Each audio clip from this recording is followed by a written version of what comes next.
So you're right in the middle of a pit. We call it the enabler pit, and you don't know how to get out. And you're seeing that it's not only affecting your peace, but the peace of those around you. Today we're going to talk about it.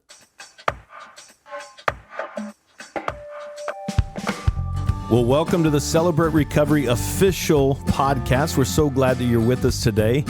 Celebrate Recovery is a ministry based on the Beatitudes where Jesus helps us to face our hurts, hang-ups, and habits, and even our broken relationships. And we acknowledge that your struggle is real, that you matter to God, and He has the power to help you with any and all hurts, habits, and hang-ups that you're facing. And so I'm a grateful believer in Jesus Christ. I struggle with drugs, alcohol, and perfectionism. And my name is Rodney, and I'm the Global Field Director with Celebrate Recovery. And I'm so excited about today's topic, enabling. It's one of those topics that can get us stuck and get us in a pit. And I've got some good friends here. I actually have Andy, who's not only the landing director of Celebrate Recovery, but he's also a local ministry leader and leads an adult ministry, Celebrate Recovery.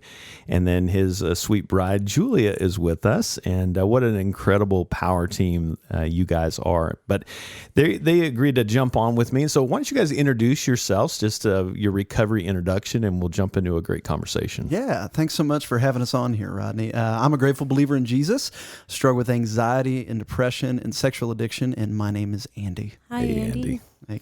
I'm a grateful believer in Jesus Christ, and I celebrate recovery over a sexual addiction, and I still struggle with lust, control issues, and codependency, and my name is Julia. Hey, guys. Julia. Thanks so much for being here. So this is one of those topics, and we've talked about a lot throughout the years. Andy and Julia have been in recovery. How many years have you guys been in Celebrate Recovery now? Oh, man.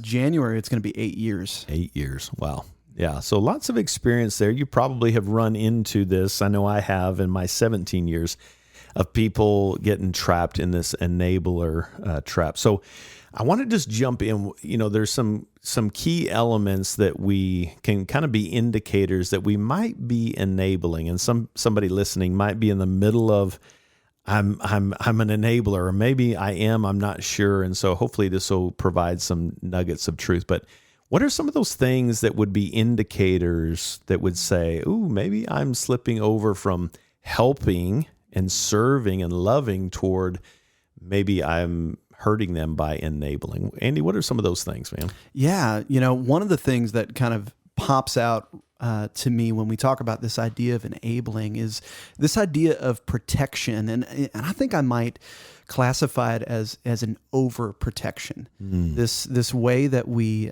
see people that we genuinely love and we genuinely care about kind of heading towards the cliff because of their own actions, their own behaviors, and this desire for us to protect them from the natural consequences of poor choices that we have over the course of our life, and kind of wanting to sweep in and try and put a pillow under our loved ones every time that they fall. And I know for me, in the times that I've seen that, it comes from a good place. I mean, who wouldn't want to love their loved one in that way? Of course.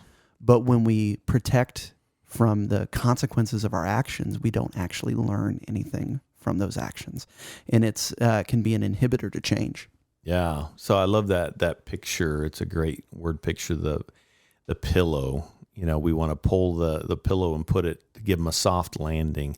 And we're not talking about we want to make people hurt and we want to and kind of make them feel pain. We want them to feel the weight of where they are, right? Because we say that often, that it's not. It's not when we, how do we say that? We say the fear, it's the... Oh, yeah. Oftentimes we say that folks won't change until their pain exceeds their fear of change. Yeah, the fear of change. So until we can come to that place of feeling that weight, and that's hard for when you're the person on the other side, it's hard, isn't it, Julia, to watch somebody hurting. Yeah. Yeah. So what are some things that would be indicators that may cause us to want to swoop in and put a pillow? What have you seen in your experience that some of those traits that you'll hear and see people doing where we might want to rescue them? Yeah, just different loved ones in our lives. And I mean, like Andy said, I feel like it does start from a place of wanting to love them well. But I think that it is it keeps keeping people from experiencing the consequences to their actions. Yeah. And that ends up, I feel like we do it out of not wanting to hurt them, not wanting them to hurt, but then ultimately we are hurting them in the long run. And a lot of times we're hurting ourselves too, because we are doing these actions to the detriment of ourselves as well. And it does just become, in some instances, dangerous as well, depending on the situation. Yeah. But yeah, I do see that a lot. And yeah, and you said that, it reminded me, one of those common traits can be where we're lying about that person's behavior, right? And it kind of speaks a little bit to how much am I bringing my own stuff into this relationship? And if you're struggling and you're connected with me as in a relationship, and that is brought into the light, what will that say about me? Right? And so I think, lying about their behavior to kind of cover for them. Yeah. Yeah, I mean, that's something that we've seen a lot. And, one of the areas, and it can be a lot of different issues that happen within our life, but one common area that we do see in this is spouses, that their spouse is struggling with some sort of a chemical addiction is a pretty common one that we see. And that idea of, I'll go ahead and call into work for you today because you're too hungover to come in, and I'll say he's got the flu again this week, or why isn't he showing up to serve at church? Oh, he's just so tired. But in reality, we don't know where they're at. They're off on another trip, another bender, and we're trying to cover for them. Yeah, there is a thread of, just as you were talking, it feels like there is a thread of codependency in there. Explain codependency in a short, succinct way. How would you guys define codependency? It's kind of a tricky, what is that? I'm not sure what that is. People say I struggle with it, and I'm not sure what that means. What would be a way that you would define that? Yeah, and there's a lot of different synonyms for it. I think people pleasing is a good synonym for it, but it's that idea that my identity is based off of what other people think of me, or what I think other people will think of me and how they view me. And therefore my identity is not rooted in Christ. It's rooted in how other people view me. And so there's a lot of self-protection that comes into that. There's a lot of people-pleasing that comes into that. And yeah, it can cause us to have controlling behaviors in other people's lives. There's a lot of things that comes out of that.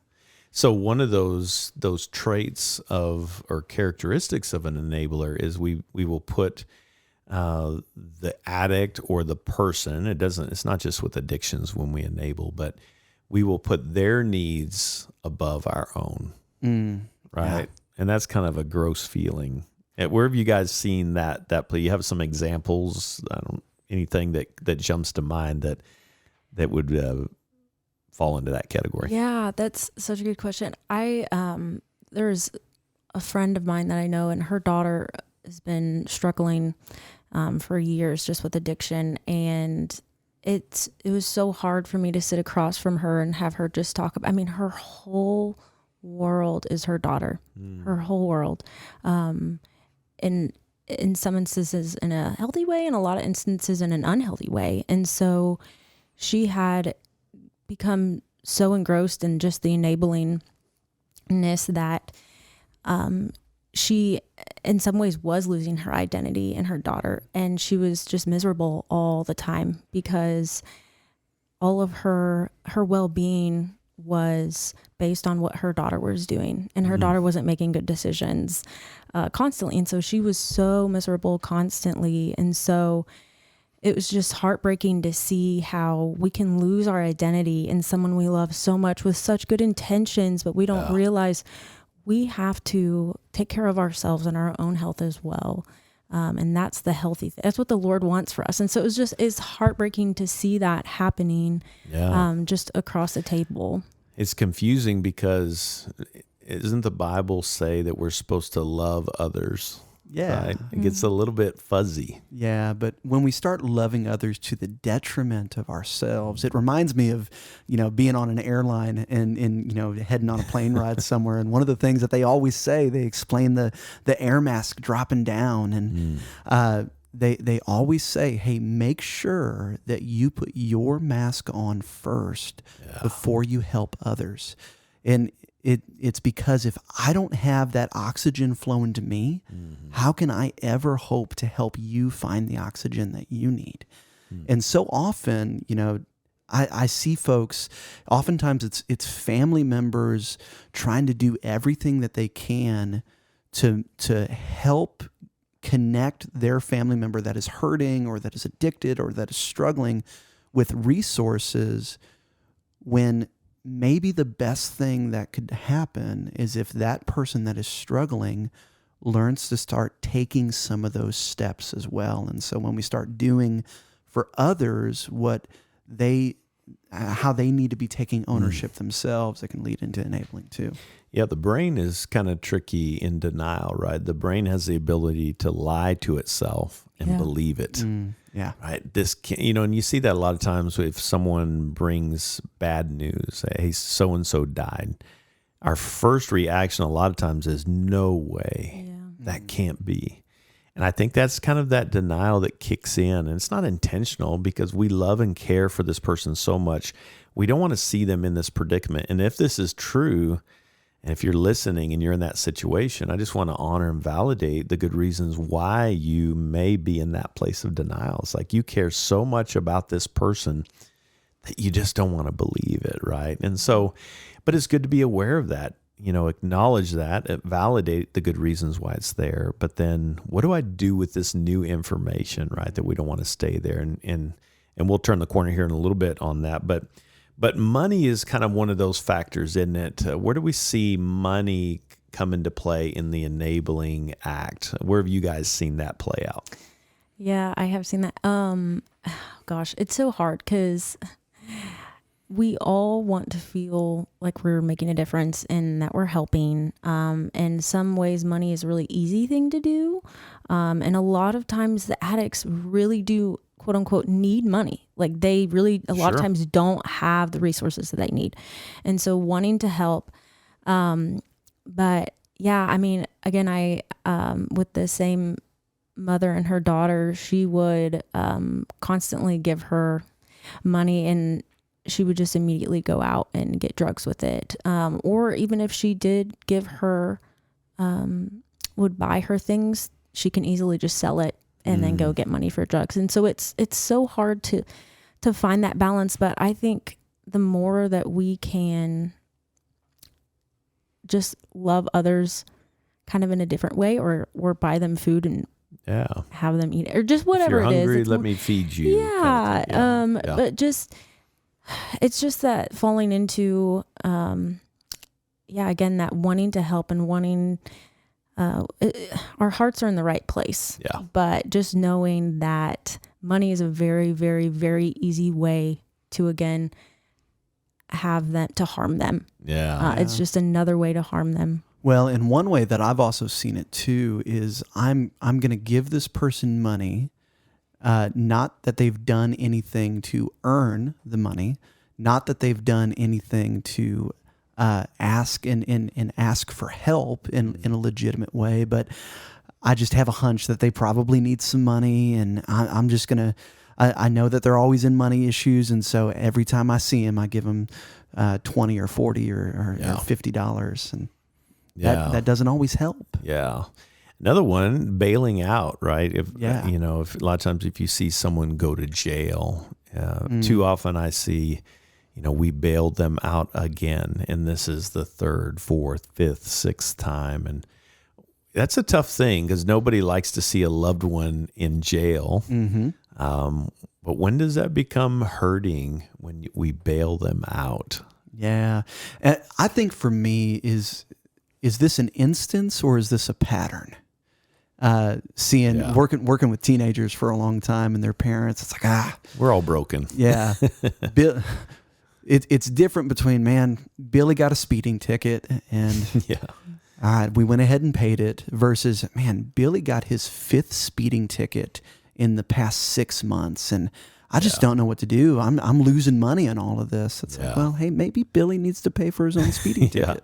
Yeah, or I'll pay it, but in order to pay for this, you're going to have to do these things to earn back that, to kind of work with it. Yeah, I love that. You know, what's happened to this point, and let's talk about that. Yeah, I think that trying to create a space of I love you too much to hurt you this way, right? Yeah. And that's so hard, because when in their brokenness, and I remember myself in my own brokenness, I can be pretty convincing. And sometimes, especially in addictions, we can be very manipulative. Yeah. Right. Become good liars. And that's not a knock. It's just it's kind of one of the things that comes with that. So we have to be mindful of that. How could you do that to your own son, your own daughter? Don't you love me? And it's like, it feels like a dagger in my heart. And it's good just to hear an outside voice saying, hey, you do love your child. And that's why you're creating some distance. So bailing them out, giving them money. What about just the resentment that we build? I know this is a common theme. The resentment we get when we're trying to parent them, and this is more the case when they're out of the home, right?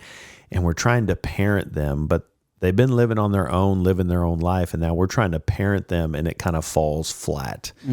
What kind of stuff does that create in us when we try to do that over and over and over again, and they just don't receive it?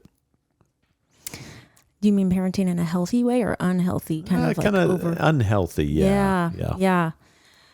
Gosh, it's so hard. Yeah, I think that there's, and I am not a parent of an adult kid, I'll just preface that. But I have heard so many times people say that parenting adults is so, so hard. But I think as soon as they're 18, as soon as they leave or whenever they are considered an adult in your world, where that is, they are an adult and they can make their own decisions. And so remembering that they can, they have to face the effects of their decisions. And at that point it switches from, the reality switch from a parenting moment to, in some ways just like a mentor, and just giving them and loving them and having to let them fall on their own, and not always trying to fix, but trying to connect before we correct, and making sure that they feel heard first. Hard stuff, but so important. Good stuff. Well, we're going to take a quick break right here, and we're going to turn the corner. We're going to talk just a little bit more about some of those traits that can kind of creep into our life, and then we'll turn the corner to what is helping and loving well in a healthy Christian way when we have a loved one that is struggling. And so stick with us, and when we come back, we'll continue the conversation.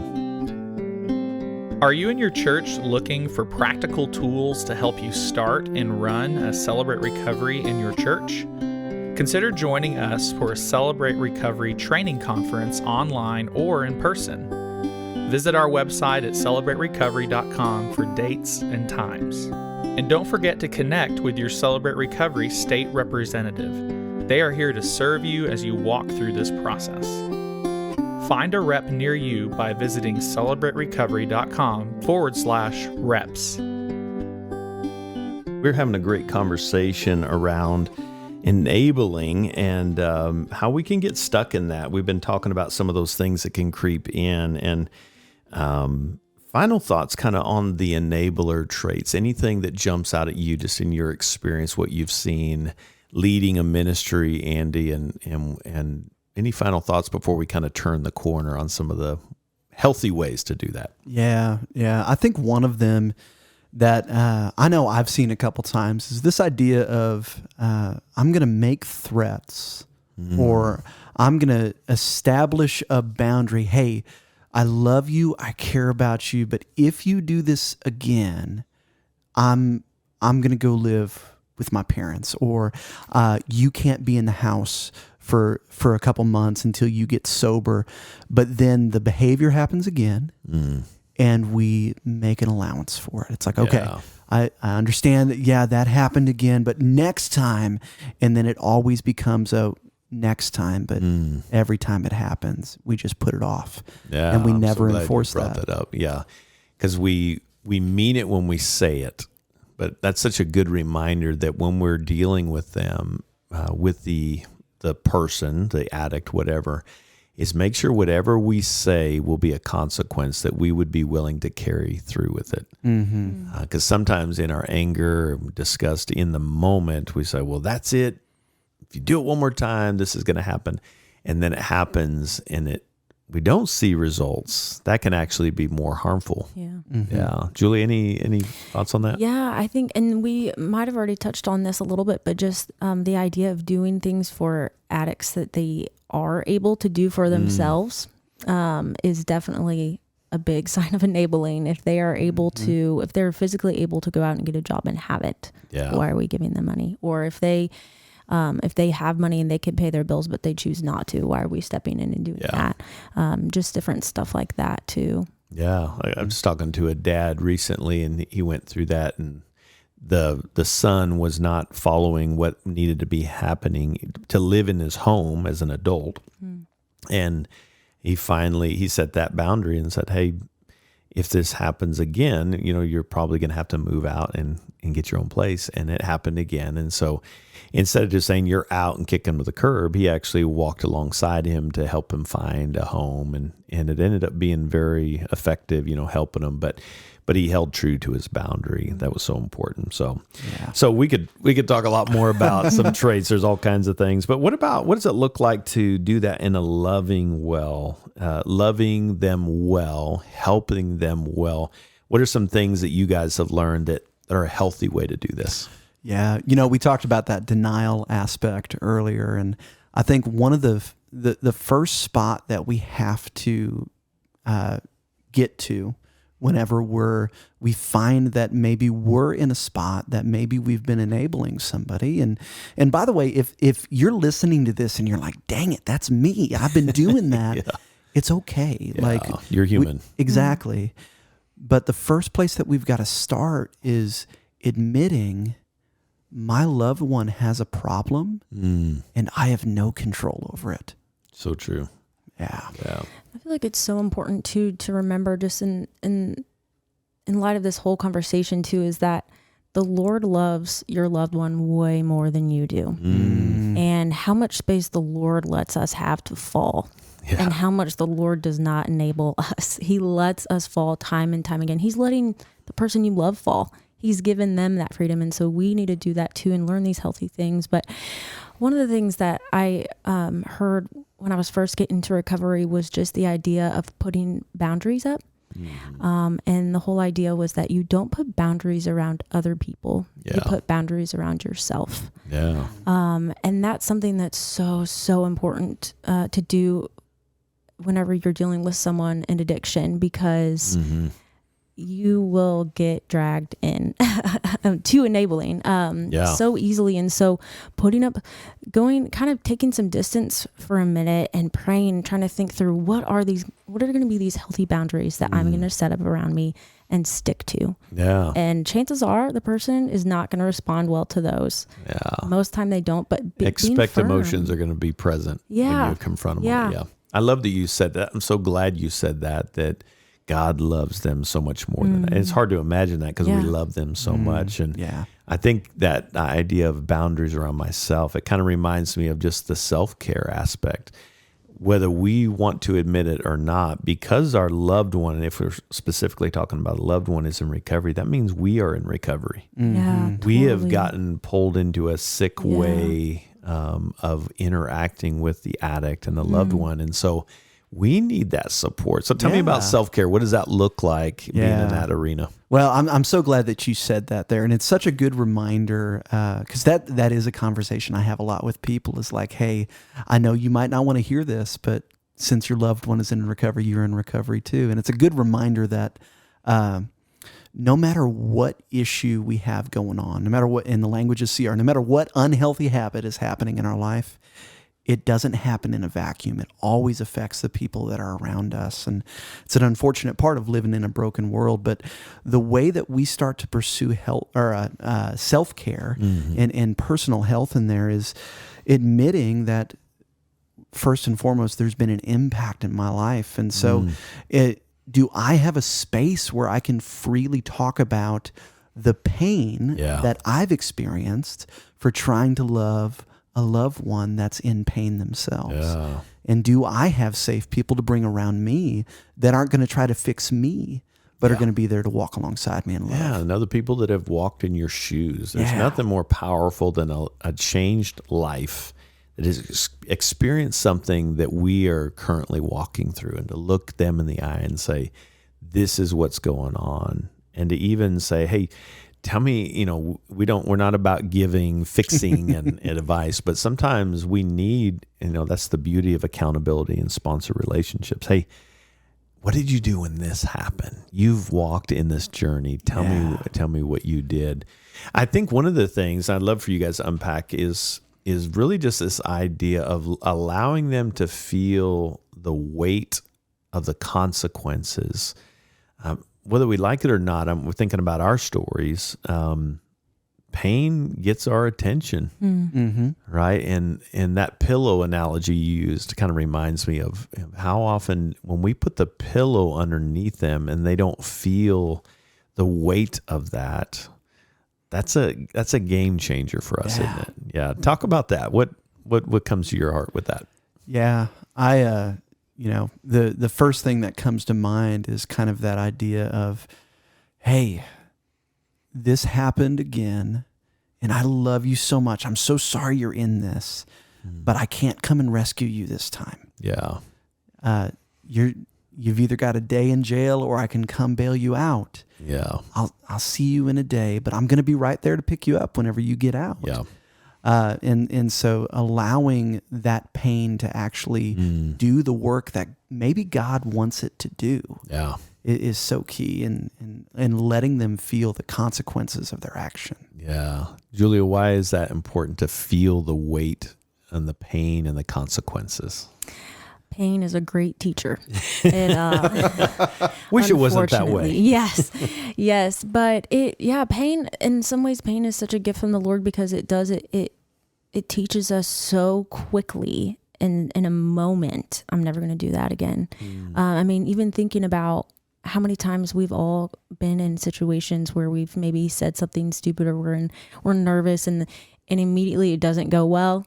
Yeah. And in that moment, we just wish that we could have got back on it. And then I wish I'm never going to do that again. I'm not going to. And then just thinking about that and all these situations of how quickly we can learn if we're allowed to hit that rock bottom. Well, and I think too about pain. Think about, and I've heard you talk about this a lot, Rodney. Think about if your body never felt pain. If my arm was on fire and I didn't feel any pain, or if I broke my leg and I didn't feel any pain, I would never be able to know how to address the wound that is there.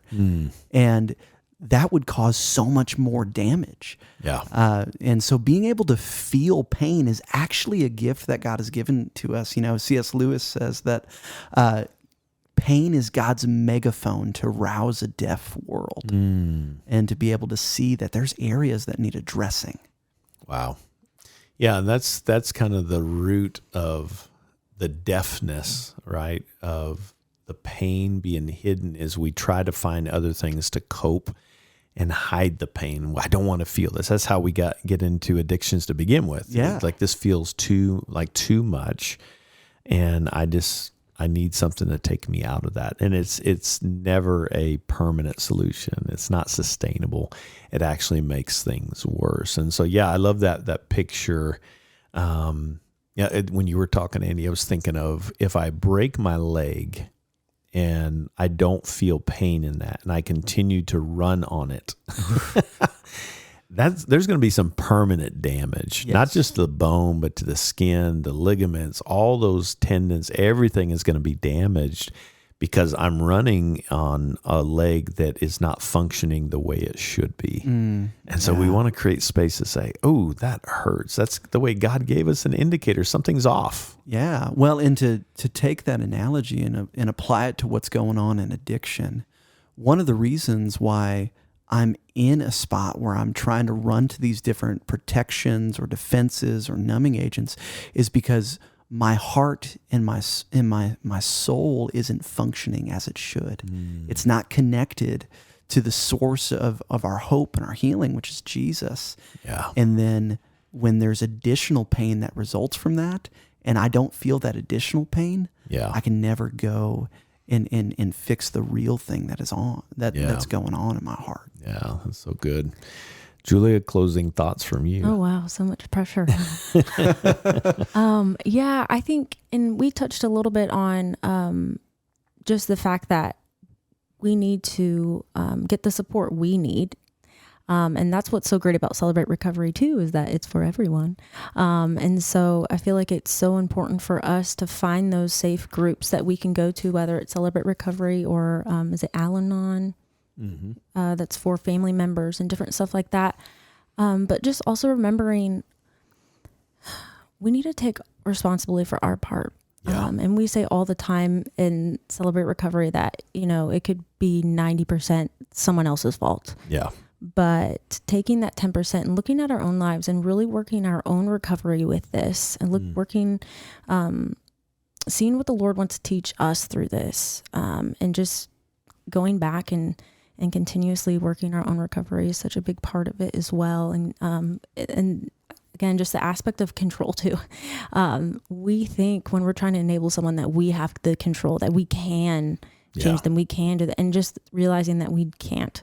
And so letting that go and letting God do it is just so important, and will help us in our insanity to try to live in that place where we're just wrought with anxiety, getting healthy. Yeah, I'm reminded, Henry Nouwen says that Jesus always put the care before the cure. And I feel compelled to just talk to maybe the person who's on the other side of this, the addict, and to speak to the family member that's on the other side of it. Is your family member is not the enemy. They're just struggling. Yeah. And once we can kind of stop making them the enemy and just look at that they're a broken person who is in a deep pit. And right now what they need is love. They don't need your judgment. They don't need critical talk, all that. It's like, I'm not in control of this. I'm going to pray for you. When you're ready to get help, I'm here for you. And I'll get you pointed in the right direction. So if you are the addict or you're on the other side of this, I want to speak to you for a second, just tell you that Celebrate Recovery is a great place for you, that you can find healthy ways to face the pain. All of us sitting around this table have needed that Savior to experience His care and sit in Dad's lap and just know what it's like to be loved and cared for as we move toward sobriety, but bigger picture recovery, right? Yeah. So it's a journey, though. It takes a lot of trusting the process, trusting Jesus, allowing other people into our pain. And so I'm grateful for people around us that would walk with us in that journey. So Andy, Julia, thank you guys so much for being here with us today. Grateful for you guys. Thanks for having us. Yeah. Well, hey, I just want to talk to you, the listeners. Thanks for being with us. And I just want to remind you that no matter what you're facing, you are never alone. And you too can find healing and freedom from your hurts, hangups, and habits. If you're looking for a group, just go to celebraterecovery.com/groups, and you can find a group near you and be a part of this movement along the journey. God bless you, and thanks again so much for joining us. Until next time, thanks for being here.